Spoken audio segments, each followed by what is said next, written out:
एक बार कैलाश पर्वत के शिखर पर माता पार्वती जी ने महादेव जी से पूछा, हे प्रभु, मुझसे आप वह गुप्त से गुप्त वार्ता कहिए जो सबके लिए, सब धर्मों से भी सरल तथा महान फल देने वाली हो।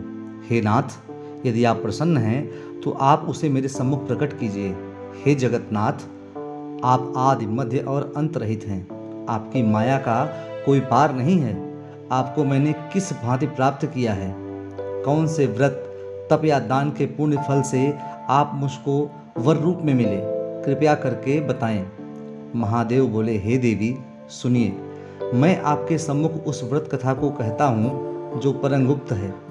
जैसे तारागणों में चंद्रमा और ग्रहों में सूर्य, वर्णों में ब्राह्मण, देवताओं में गंगा, पुराणों में महाभारत, वेदों में साम और इंद्रियों में मन में श्रेष्ठ है, वैसे ही पुराण और वेद सब में इसका वर्णन किया गया है, जिसके प्रभाव से तुमको मेरा आधा आसन प्राप्त हुआ है।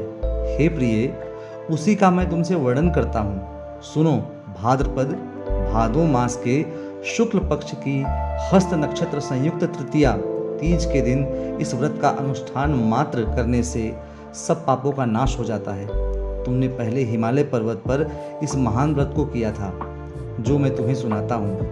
पार्वती जी बोली, हे प्रभु, इस व्रत को मैंने किस लिए किया था, यह मुझे सुनने की इच्छा हो रही है, तो कृपा करके मुझसे कहिए। शंकर जी बोले, आर्यावर्त में हिमालय नामक एक महान पर्वत है, जहाँ अनेक प्रकार की भूमि अनेक प्रकार के वृक्ष से सुशोभित है, जो सदैव बर्फ से ढके हुए तथा गंगा की कलकल ध्वनि से शब्दायमान ओम रहता है। हे पार्वती जी, तुमने बाल्यकाल में उसी स्थान पर परम तप किया था और 12 वर्ष तक के महीने में जल में रहकर तथा वैशाख मास में अग्नि में प्रवेश करके तप किया। श्रावण के महीने में बाहर खुले मास की हस्त नक्षत्र युक्त तृतीया के दिन तुमने मेरा विधि विधान से पूजन किया तथा रात्रि को गीत गाते हुए जागरण किया। तुम्हारे उस महाव्रत के प्रभाव से मेरा आसन डोलने लगा। मैं उसी स्थान पर आ पहुंचा जहां तुम और तुम्हारी सखी दोनों थी। मैंने आकर तुमसे कहा, हे वरानने, मैं तुमसे प्रसन्न हूँ, मांगो, तुम्हें मुझसे वरदान में क्या मांगना है? तब तुमने कहा कि हे देवादिदेव, यदि आप मुझसे प्रसन्न हैं तो आप मेरे पति हों। मैं तथास्तु ऐसा कहकर कैलाश पर्वत को चला गया और तुमने प्रभात होते ही मेरी उस बालू की प्रतिमा को नदी में विसर्जित कर दिया। हे शुभे, तुमने वहाँ अपनी सखी सहित व्रत का पारायण किया।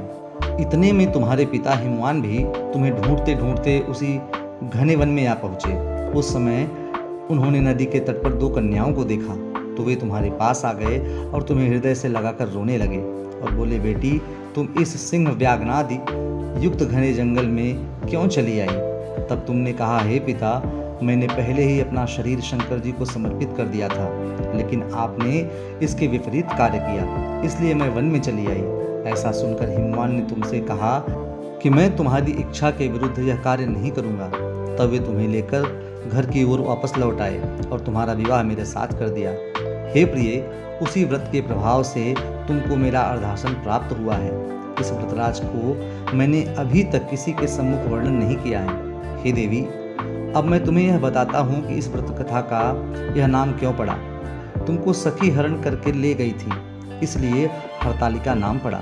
पार्वती जी बोली, हे स्वामी, आपने इस व्रतराज का नाम तो बता दिया, लेकिन मुझको इसकी विधि और फल भी बताइए कि इसके करने से किस फल की प्राप्ति होती है। तब भगवान शंकर जी बोले, इस स्त्री जात के अत्युत्तम व्रत की विधि सुनिए। सौभाग्य की इच्छा रखने वाली स्त्रियां इस व्रत को विधि पूर्वक करें। केले के खंभों से मंडप बनाकर उसे वंदनवारों से सुशोभित करें। उसमें विविध रंगों के उत्तम रेशमी वस्त्र की चांदनी ऊपर तान दें। चंदन आदि सुगंधित द्रव्यों को लेपन करके स्त्रियां एकत्र हों। शंख, भेरी, मृदंग आदि बजाएं। विधि पूर्वक मंगलाचार करके श्री गौरी शंकर की बालू निर्मित प्रतिमा स्थापित करें। फिर भगवान शिव पार्वती जी का गंध, धूप, पुष्प आदि से विधि पूर्वक पूजन करें। अनेकों नैवेद्यों का भोग लगाएं और रात के समय जागरण करें। नारियल, सुपारी, जवारी, नींबू, लौंग, अनार, नारंगी आदि ऋतु फलों तथा फूलों को एकत्रित करके धूप, दीप आदि से पूजन करके कहें, हे कल्याण स्वरूप शिव, हे मंगल रूप शिव, हे मंगल रूप महेश्वरी, हे शिवे, सब कामनाओं को देने वाली देवी कल्याण रूप में तुम्हें नमस्कार है। कल्याण स्वरूप माता पार्वती, हम तुम्हें नमस्कार करते हैं। भगवान शंकर जी को सदैव नमस्कार करते हैं। हे ब्रह्म रूपिणी, जगत का पालन करने वाली माँ, आपको नमस्कार है। हे सिंह वाहिनी, मैं सांसारिक भय से व्याकुल हूँ, तुम मेरी रक्षा करो। हे माहेश्वरी, मैंने इसी अभिलाषा से आपका पूजन किया है। हे पार्वती माता, आप मेरे ऊपर प्रसन्न होकर मुझे सुख और सौभाग्य प्रदान करें। इस प्रकार के शब्दों द्वारा उमा सहित शंकर जी की पूजन करें। विधिपूर्वक कथा सुनकर गो, वस्त्र, आभूषण आदि ब्राह्मणों को दान करें। इस प्रकार से व्रत करने वाले के सब पाप नष्ट हो जाते हैं।